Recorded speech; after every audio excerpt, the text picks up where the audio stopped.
ஆச்சுன்னா அது இங்கே அப்படியே வரும். மார்க்கெட் வந்துட்டு தான் திரும்பி மார்க்கெட் மேலே போகணும். இதுதான் ஐடியா. அப்படி இல்லை மார்க்கெட் அப்படி வரல, இந்த இடத்தையும் பிரேக் அவுட் பண்ணிவிட்டு இங்கேயும் பிரேக் அவுட் பண்ணிவிட்டு அப்படின்னீங்கன்னா இங்கே அப்படியே டார்கெட் வைக்கணும். டார்கெட் எங்கே வைக்கணும்னா 50% வர வைக்கணும். இங்கே ஒரு சாங்கான சப்போர்ட் இருக்குது. அதனால் இந்த இடம் வரலாம் அப்படின்னு மார்க்கெட் வச்சுக்கிடும்.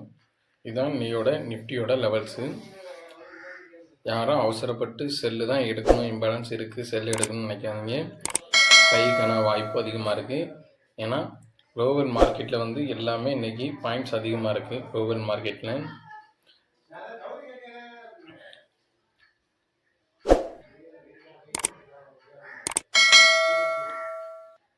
ஜாப்பனீஸ் பவுண்டு மட்டும்தான் கம்மியாக இருக்குது, இது எல்லா பாயிண்ட்டும் கூட இருக்குது.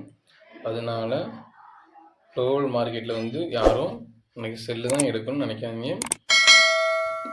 எந்த பக்கம் பிரேக் அவுட் ஆகுதுன்னு பாருங்கள். இது பிரேக் அவுட் ஆனால் தான் இந்த லெவல்ஸில் எடுக்கணும்.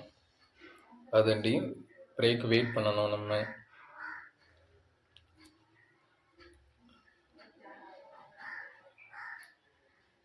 நிஃப்டி சொல்லியிருந்தோம், காலையில் எப்படி சொல்லியிருந்தோன்னா அதேமாதிரி தான் இன்றைக்கி கீழே இறங்கியிருக்கு. காலைல இந்த இடம், அதாவது இந்த இடம் பிரேக் அவுட் ஆனிச்சுன்னா இங்கே முடியே வரணும், அப்படி மேலே போகணும்னு சொல்லியிருந்தோம். அப்படி இல்லை இது பிரேக் அவுட் ஆனிச்சுன்னா இங்கே முடியே வரணும் அப்படின்னு சொல்லியிருந்தோம். அது முடியே இங்கே முடியே வந்துருச்சு. நம்மளோட நிஃப்டி 50 நம்ம காலைல சொன்ன மாதிரியே நம்மளோட ட்ரெண்ட் அனலைஸ் அப்படியே கீழே இறங்கியிருக்கு. இன்றைக்கி செல் என்ட்ரி எடுத்தவங்களுக்கு நல்ல ப்ராஃபிட்.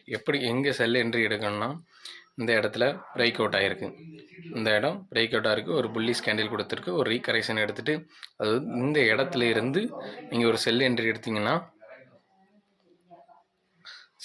எடுத்தீங்கன்னா அழகான ப்ராஃபிட்டில் இன்றைக்கி இருந்திருக்கும். அதாவது இங்கே இருந்ததுனாலும் நம்ம கொடுக்கலாம்.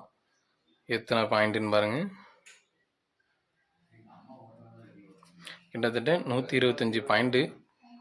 ஸ்டாப் லாஸ் பார்த்திங்கன்னா இங்கே அப்படியே வச்சுருக்கலாம். 63 தான் ஸ்டாப் லாஸு. 1:2 நம்மளோட ரேஞ்சஸ் ஆகிருக்கு. இன்றைக்கி நம்மளோட ப்ராஃபிட் இது உறுதியாகிருக்கு. இன்றைக்கி யாரெல்லாம் செல் என்ட்ரி எடுத்தீங்க, எவ்வளோ ப்ராஃபிட் பண்ணிங்கன்னு கமெண்ட் பண்ணுங்கள்.